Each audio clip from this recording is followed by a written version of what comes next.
Shalom, shalom, shalom, peuple de Dieu. Aujourd'hui, Dieu nous fait grâce de nous retrouver encore à travers le média. Il y a un moment, nous avons commencé un concept, pasteur, enseigne-moi. Et par la grâce de Dieu, nous apportons la bonne nouvelle. Et nous voulons, par ce concept, que le peuple de Dieu soit enseigné. La semaine passée, nous avons parlé d'un thème, le secret d'un habit. Et pour résumer, nous avons fait référence dans le livre de Genèse chapitre 37, à partir du verset 1er, sur l'histoire de Joseph. Et nous avons vu comment Joseph était avec ses frères, comment Joseph était aimé par son père, et son père lui a cousu une robe, une tunique multicolore. Cela a amené la jalousie, cela a amené aussi l'opprobre dans sa vie. Nous remarquons comment Joseph va aider ses frères qui sont partis perdre le troupeau, comment ses frères l'ont dépouillé de cet habit multicolore et comment ils l'ont jeté dans une citerne, et Joseph est acheté par le Madian et ramené en Égypte et vendu à Potiphar. Dès là, dans la maison de Potiphar, Joseph fait prospérer les affaires de Potiphar. Mais il y a quelque chose encore qui l'attend, c'est la femme de Potiphar qui complote ou alors cherche à coucher avec Joseph. Et Joseph laisse son habit. Dès là, Joseph se retrouve en prison. Un autre habit qu'il porte dans la prison qui témoigne qu'il est prisonnier. Mais un jour, en interprétant le rêve d'un prisonnier qui était dans la maison du roi, voilà comment Joseph interprète le rêve de cet homme. Et cet homme, quand il est sorti et le roi a fait un rêve, Joseph interprète le rêve parce qu'il a été introduit par cet homme. Mais de la prison, on lui a changé d'avis. Cet habit de transition qui devait lui permettre de rencontrer le roi. Bien-aimé dans le Seigneur, Joseph faisait des rêves. Joseph avait une tunique multicolore qui symbolisait la royauté. Mais il y avait tout un parcours que Joseph devait suivre pour parvenir dans le palais du roi. Voilà un peu en résumé ce que nous avons partagé pour le thème le secret de l'habit, mais l'habit étant opprobre. Et aujourd'hui, par la grâce de Dieu, nous continuons notre enseignement dans la deuxième partie. Le thème habit, signe d'alliance. Et dans le livre de 1 Samuel, chapitre 18, à partir du verset 1er, nous lisons au nom de Jésus. Quand David eut terminé de parler avec Saül, Jonathan s'était profondément attaché à David et s'était mis à l'aimer comme lui-même. Saül ne laissa pas retourner dans la maison de son père ces jours-là. Il le prit chez lui. Jonathan conclut un pacte d'amitié avec David parce qu'il l'aimait comme lui-même. Il enleva son manteau et le donna à David. Il lui offrit aussi son équipement jusqu'à son épée, son arc et son ceinturon. Chaque fois que Saül l'envoyait en expédition militaire, David accomplissait sa mission avec succès, de sorte que le roi lui confia le commandement de ses troupes de choc. Il était estimé de tout le peuple ainsi que des ministres de Saül. Lorsqu'ils étaient revenus de la guerre, après que David fut tué les Philistins, les femmes étaient sorties de toutes les villes d'Israël à la rencontre du roi Saül en chantant, en dansant et en poussant des cris de joie au son des tambourins et des cymbales. Elles chantaient en chœur, alternées tout en dansant. Saül avec qui ses milliers et David ses dizaines de milliers. Saül le prit très mal et s'est mis dans une grande colère. Elles en attribuèrent 10 000 à David, dit-il, et à moi seulement 1000. Il ne lui manque plus que la royauté. À partir de ce moment-là, Saül regarda David d'un mauvais œil. Dès le lendemain, un mauvais esprit envoyé par Dieu s'empara de Saül, de sorte qu'il entra dans un état d'exaltation au milieu de sa mission. Comme les autres jours, David jouait son instrument. Saül avait sa lance en main. Soudain, il la lança en disant « Je vais les clouer contre la paroi. » Mais par 2 fois, David esquiva les coups. À partir de ce jour-là, Saül craignit David, car l'Éternel était avec David alors qu'il s'était retiré de lui. C'est pourquoi Saül l'écarta d'auprès de lui et le nomma commandant d'un millier d'hommes. Ainsi David entreprenait des expéditions militaires à la tête de ses hommes. Il réussissait dans tout ce qu'il entreprenait, car l'Éternel était avec lui.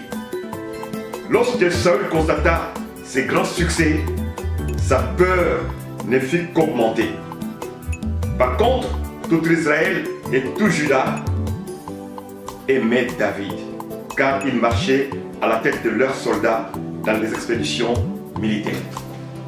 Voilà, bien aimé, quelques passages que j'ai voulu partager avec vous pour montrer ici que l'habit étant que signe d'alliance ou d'amitié. Bien aimé, la Bible déclare que Jonathan aimait David. Dans d'autres versions, il est écrit que Jonathan aimait David d'un amour de femme. Et ici, c'est marqué Jonathan aimait David comme lui-même. Mais le Seigneur, pour témoigner, pour montrer à la face du monde qu'il aimait réellement David, il a accompli un geste. Il a enlevé son manteau et il a donné ou il a offert à David, signe d'amitié, signe d'alliance. Mais je voudrais dire quelque chose. Ce pacte d'amitié avec David, ce pacte comportait un engagement réciproque à la bienveillance et à la solidarité, ainsi qu'envers la famille de 2 hommes. Bien-aimés du Seigneur, l'alliance que Jonathan conclut, ou le pacte que Jonathan conclut avec David, c'est une alliance en donnant un habit. Mais cette alliance d'habit est une alliance perpétuelle. Donc ça veut dire que même si Jonathan mourait, même si David mourait, la descendance de David ou la descendance de Jonathan entrait automatiquement dans cette alliance. Et si l'une des parties venait de disparaître, l'autre devait la bienveillance à l'égard de la descendance de l'autre. Une alliance perpétuelle. On peut comparer cela aussi à l'alliance de sel. Parce que vous savez, bien aimé dans le Seigneur, si je commence je souligne sur l'alliance de sel, parce que l'alliance de sel aussi est une alliance perpétuelle, sans fin. Et c'est ça que nous voyons, pour résumer un peu, dans le mariage coutumier. On demande le pagne, le costume, on demande tellement de choses, il y en a d'autres. Mais il y a une chose qui coûte moins cher, c'est le sel. Et c'est cette chose-là que beaucoup de gens ignorent. En donnant le sel, ou en donnant peut-être le cola, mais surtout je parle du sel. En donnant le sel engage les 2 familles. Le sel engage l'homme et la femme qui s'unissent dans le lien de mariage. Mais aujourd'hui, qu'est-ce que nous voyons? Surtout ici en France, surtout ici en Europe, l'homme peut facilement quitter sa femme ou la femme peut facilement quitter l'homme. Mais il y a une chose que vous devez retenir. Toi, femme, écoute-moi aujourd'hui. Écoute ce message. Si dans le mariage coutumier, la famille de l'homme avait amené le sel pour sceller cette alliance, et que quand toi, femme, pour des raisons quelconques, tu abandonnes le toit conjugal parce que peut-être tu as trouvé mieux ailleurs, ou peut-être tu as raison, parce qu'aujourd'hui, dans les mariages, il y a toujours des raisons, peu importe. Mais sache une chose, le sel qui a été donné te lie avec cet homme. Parce que c'est une alliance perpétuelle. Une alliance qu'on ne peut pas briser. Une alliance sans fin. Voilà pourquoi et comment beaucoup de femmes se retrouvent avec des maris de nuit. En se posant beaucoup de questions, en cherchant des délivrances par-ci, par-là. Et c'est pareil aussi avec les habits. Quelqu'un peut te donner un habit comme cadeau. Mais nous sommes des enfants de Dieu. Nous sommes enseignés. Béni le Seigneur, quand quelqu'un te donne un habit ou te donne un cadeau d'habit, ne manque jamais de prier, de sanctifier cet habit par le sang de Jésus-Christ. C'est un conseil que je vous donne. Parce que tout est sanctifié par le sang de Jésus-Christ. Même si la personne avait de mauvaises intentions, même si la personne avait ramené cet habit chez un féticheur ou un marabout, en te donnant cet habit ne pourra pas amener de conséquences dans ta vie parce que tu l'as sanctifié par le sang de Jésus-Christ de Nazareth. C'est ça que nous devons apprendre. Aujourd'hui, on enseigne tellement sur les choses. Mais sachez une chose, Jésus est au-dessus de toutes les dominations. Il est au-dessus de toutes les principautés. Il est au-dessus de tous les esprits dans le céleste et son nom est au-dessus de tous les noms. Béni le Seigneur, vous allez remarquer dans la suite de l'histoire que un jour, Jonathan est mort. David est resté en vie et David est devenu roi. Mais vous avez remarqué une chose. Dans la loi ou dans les coutumes,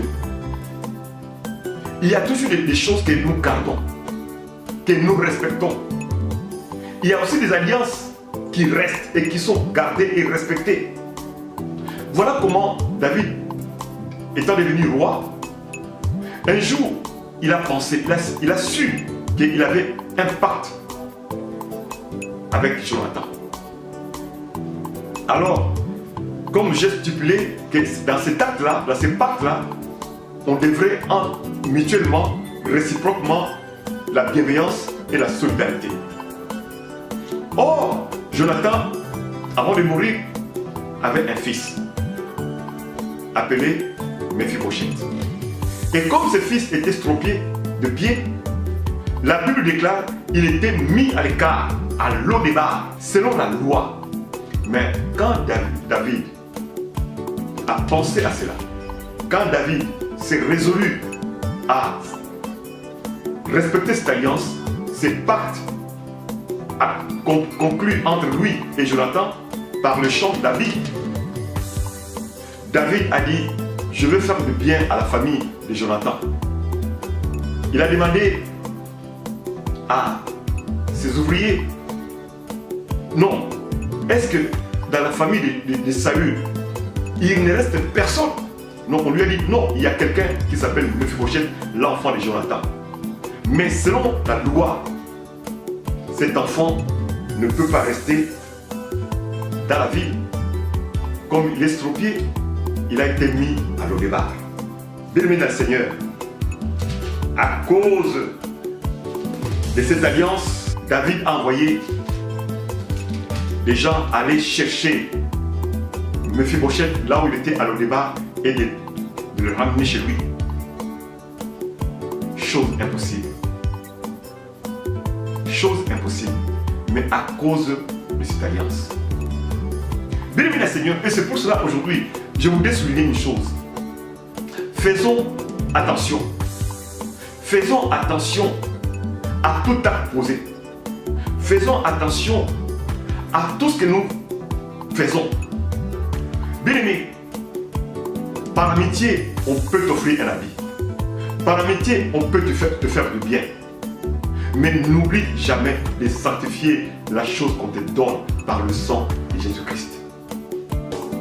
Parce que rien qu'à cause d'un habit qu'on te donne, si la personne a de mauvaises intentions, tu peux te retrouver dans une situation très difficile.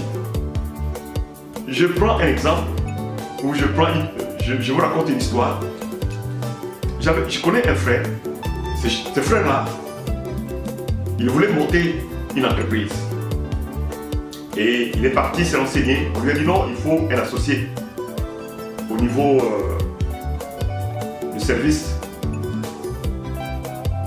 Il a réfléchi. Il a dit, ah, je connais un ami. Je peux mettre cet ami comme associé. Et quand il est arrivé à la chambre de commerce, il a appelé cet ami. Il lui a dit, voilà, on me demande de mettre un associé, mais je t'ai choisi. Est-ce que tu es d'accord? Le frère a dit non, il n'y a pas de problème. Il n'y a pas de problème.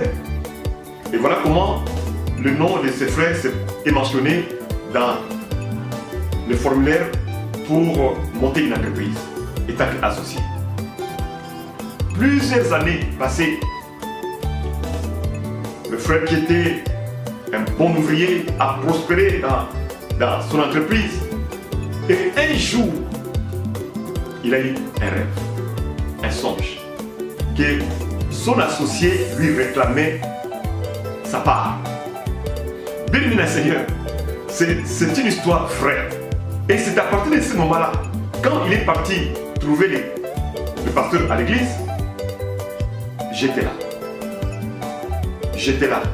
Et en écoutant cette histoire, ça nous a beaucoup enseigné. Parce que tout acte que nous posons, des fois nous posons cet acte par ignorance. Mais cet acte peut apporter tellement de conséquences dans nos vies. Et c'est pour cela, les enseignements, c'est fait pour ça. Nous n'avons pas peur des sorciers. Parce que nous savons que celui qui est en nous est plus fort que celui qui est dans le monde. Mais un peuple qui est enseigné est un peuple qui est averti. Et un peuple qui est averti ou enseigné est un peuple qui est éclairé. Et c'est pour cela nous essayons, par la grâce de Dieu, de vous apporter ces messages. Voilà, bien-aimés dans le Seigneur, comment nous voulons évoluer dans notre enseignement. Et par la grâce de Dieu, cela va apporter tellement de sagesse dans notre vie. Et en même temps, je voudrais enchaîner avec toujours le même thème, le secret d'un habit, mais l'habit étant que signe d'humiliation. Et c'est pour cela, je prends dans le livre 1 Chronique, chapitre 19, à partir du verset 4. Je commence au verset 1er, c'est mieux, et je lis au nom de Jésus. Quelque temps après, Nahash, le roi des Ammonites, mourut et son fils régna à sa place. David s'est dit, je vais témoigner de la bonté au jeune roi, car son père m'en a témoigné. David lui envoya donc le messager pour lui présenter ses condoléances à l'occasion de la mort de son père. Lorsque les hauts fonctionnaires de David arrivèrent au pays des Ammonites, auprès des Hanoun, pour lui présenter les condoléances, les dirigeants de ce peuple dirent à Hanoun, crois-tu que ce soit pour honorer la mémoire de ton père que David t'envoie des gens pour t'adresser des condoléances? N'est-ce pas plutôt pour reconnaître et espionner le pays afin de le détruire que ces gens sont venus? Alors Hanoun fit arrêter les ambassadeurs de David, les fit raser et leur fit couper les habits jusqu'en haut des cuisses, puis il les renvoya.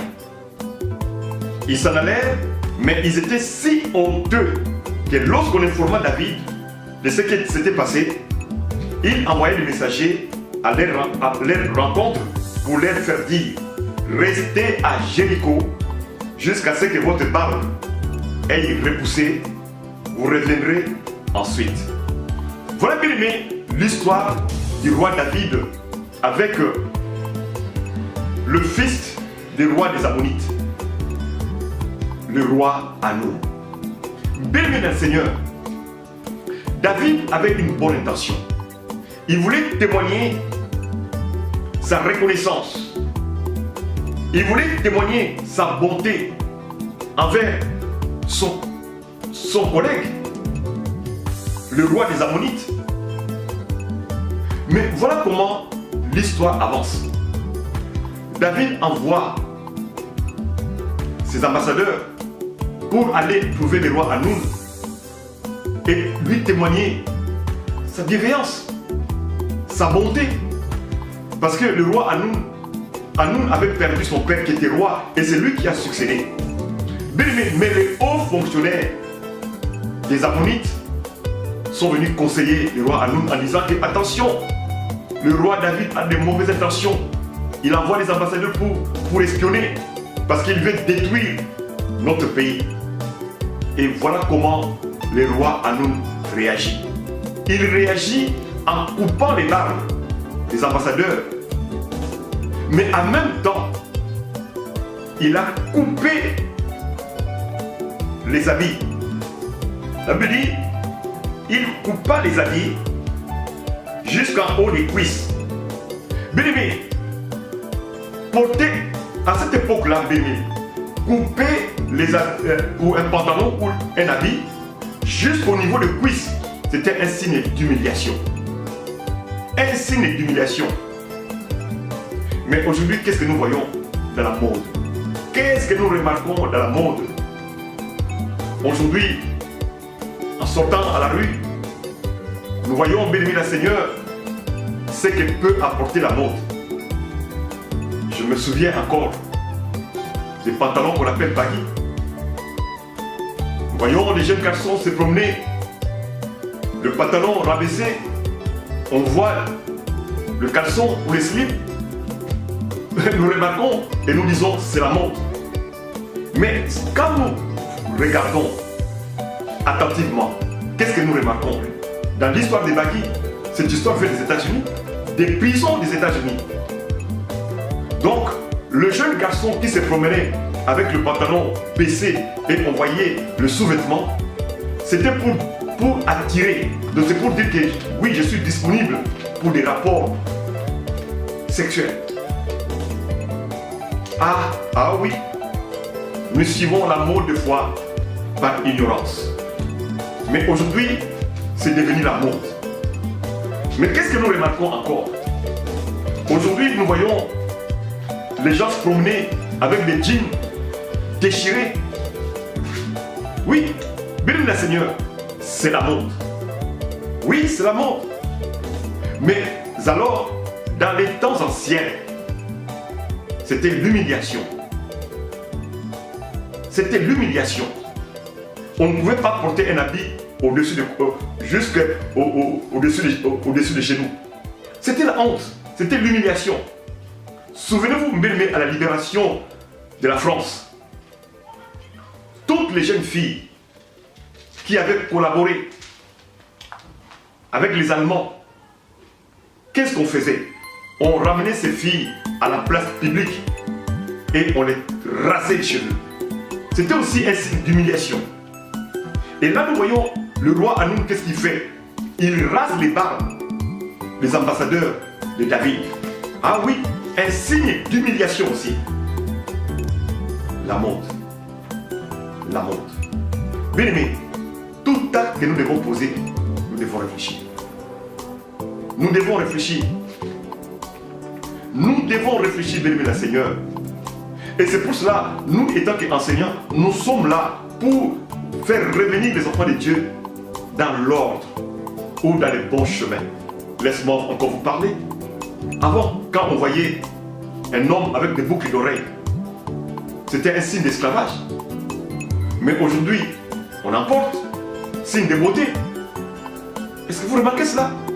Béni le Seigneur, nous étant enfants de Dieu, nous devons être enseignés. Nous devons être enseignés et faire attention à tout acte que nous posons. À tout acte que nous posons. Si je lis aussi dans le livre de 2 Samuel, 2 Samuel, chapitre 10, à partir du verset 4.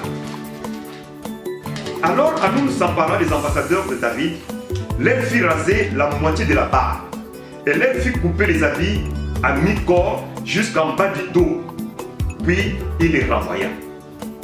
Ceux-ci en furent si honteux que, lorsqu'on informa David de ce qui s'était passé, il envoya les messagers à leur rencontre pour leur faire dire: restez à Jéricho jusqu'à ce que votre barbe ait repoussé. Vous reviendrez ensuite. Bien-aimé Seigneur, nous voyons comment un habit peut avoir tellement de significations. Tant physique, mais tant aussi spirituel. Je regardais une vidéo d'un prophète en Afrique du Sud, et pendant les témoignages, donc c'est le prophète Alf Kao, et je regardais un témoignage. Je suivais un témoignage d'une fille qui avait l'habitude d'avoir toujours des mèches ou des cheveux tressés mais colorés. Bien aimé Seigneur, c'était la mode. C'était la mode. Et partout où elle passait, les gens se disaient peut-être dans son quartier que cette fille, elle a l'habitude, pendant une semaine, elle a les cheveux colorés vert en vert, ou jaune, ou orange, ou bleu. Mais les jours où le prophète Al-Bukao l'a dévoilé, et les jours où devant l'église, on a su donner l'explication de cette manière d'agir, de porter des cheveux colorés, les gens étaient étonnés. Ça cachait la sorcellerie. Ça cachait tellement de mystères. Et c'est pour cela, on ne peut pas, nous étant qu'enfants de Dieu, nous ne pouvons pas être emportés par le vent de la mode. Nous ne devons pas être emportés par ce que nous enseigne le monde. Nous devons faire attention à tout acte. Nous devons faire attention, béni le Seigneur. Il y a tellement de choses à dire. Nous avons remarqué qu'on peut tisser une alliance à travers un habit. Pendant que je suis en train de parler, tu te rappelles comment tu avais l'habitude de toujours aller, s'il y a une fête, tu vas voir tes copines pour prendre des habits. Aujourd'hui, tu cours derrière les églises, tu cours derrière la délivrance, tu sillonnes les églises, tu parcours les églises, en disant peut-être que voilà, ici, il n'y a pas la puissance de Dieu, l'autre côté, il n'y a pas la puissance de Dieu. Toi qui as l'habitude toujours d'aller demander des habits, de prêter, à travers ces messages, je crois que tu te retrouves. À travers ces messages, tu commences à te souvenir des erreurs passées. Je crois qu'à partir de maintenant, tu feras plus attention. Plus attention. Même les habits que nous achetons, les habits portés dans la friperie, bien aimé, avant de porter cet habit, tu dois prier. Tu dois sanctifier cet habit par le sang de Jésus-Christ. C'est très important, bien aimé le Seigneur. Parce que le monde dans lequel nous vivons court à la perdition. Il y a tellement de choses qui se passent. Si on ne t'informe pas, tu ne sauras pas. Si tu n'es pas enseigné, tu ne sauras pas. Une alliance, rien qu'à travers un manteau. Mais une alliance, par le change d'un habit, nous voyons l'exemple de David et Jonathan. C'était une bonne alliance, dans le cadre où il y avait bienveillance et solidarité. Mais quelqu'un peut aussi, béni le Seigneur, t'apporter dans une alliance que toi tu ne reconnais pas. Parce que lui, il a déjà des mauvaises intentions. Parce qu'il a déjà préparé quelque chose. Et toi, tu vas dans l'ignorance. Tu ne sais pas, tu ne connais pas. Tu n'as pas de mauvaises idées. Faisons attention. Je crois qu'à travers ce temps que le Seigneur nous accorde dans les enseignements, nous allons apprendre tellement de choses. Et dans la troisième partie de notre enseignement sur les secrets de l'habit, nous allons parler de l'habit, de l'histoire d'Esther et de Mardochée. Ensuite, dans la dernière partie, nous allons voir l'habit que portait Jésus lui-même et comment on a tiré au sort l'habit que portait Jésus. Bien-aimé Seigneur, il est temps que les écailles puissent tomber. Il est temps que le peuple de Dieu soit enseigné. Car la Bible déclare: mon peuple périt parce qu'il manque la connaissance. Et la Bible déclare que la parole de Dieu est une lampe à nos pieds. Bien-aimé, celui qui marche selon la parole de Dieu, il ne tombera jamais dans un fossé. Parce que son chemin sera éclairé. Son chemin sera aplani. Mais un aveugle ne peut pas conduire un aveugle. Que le Seigneur nous fasse grâce. Et c'est pour cela, par le mandat et l'autorité que Dieu nous accorde, et à travers ces messages, je déclare que toute personne qui se reconnaît dans une situation pareille, et que la grâce de Dieu soit sur lui. Toute personne qui subit aujourd'hui les conséquences d'un habit quelconque qu'on lui a prêté ou qu'il a apprêté, et que la main de Dieu soit sur cette personne. Et que tout ce qui a été déclaré dans la maison d'un féticheur ou d'un marabout sur cet habit pour t'apporter l'opprobre, pour t'amener dans une alliance que tu ne connais même pas, je déclare que le feu du Saint-Esprit puisse embraser cet habit et que la grâce de Dieu soit sur toi. Et je brise au nom de Jésus toute alliance que tu as conclue par ignorance. Je brise au nom de Jésus-Christ de Nazareth toute alliance ou toute pacte qui a été conclue parce que tu as été ignorant. Et que la grâce de Dieu t'accompagne. Et que le sang de Jésus-Christ puisse te laver et te purifier. Et toi qui aujourd'hui subis l'humiliation partout où tu passes, parce que quelque part il s'est passé des choses, on t'a revêtu d'un habit d'humiliation en écoutant ces messages, et que cet habit tombe maintenant. Je le déclare au nom de Jésus-Christ de Nazareth. Et que le feu de Dieu puisse consumer cet habit, et je le déclare au nom de Jésus-Christ de Nazareth. Mais que la grâce de Dieu te couvre, parce que nous lui appartenons. Et c'est pour cela, béni Seigneur, reconnais une chose: nous avons été rachetés par Jésus-Christ en faisant couler son sang sur la croix de Golgotha. Aujourd'hui, tout le monde court derrière la délivrance. Aujourd'hui, les gens sillonnent les églises. Aujourd'hui, partout où nous passons, on parle beaucoup des techniques des démons. On parle beaucoup des sorciers. On parle beaucoup des magies. Nous écoutons tellement de témoignages sur la magie. Mais laisse-moi te dire, prends le temps de connaître Jésus-Christ dans sa profondeur. Prends le temps de méditer la parole de Dieu. Et prends le temps, béni Seigneur, de connaître ton droit. Mais tes devoirs aussi. Parce que Jésus est venu pour toi. Il est venu aussi pour moi. À travers ce message, j'ai la foi que tu te reconnais. Et à travers ce message, rien ne sera comme avant. Parce que ce message va transformer ta vie. Dieu nous fait la grâce encore pour apporter d'autres thèmes.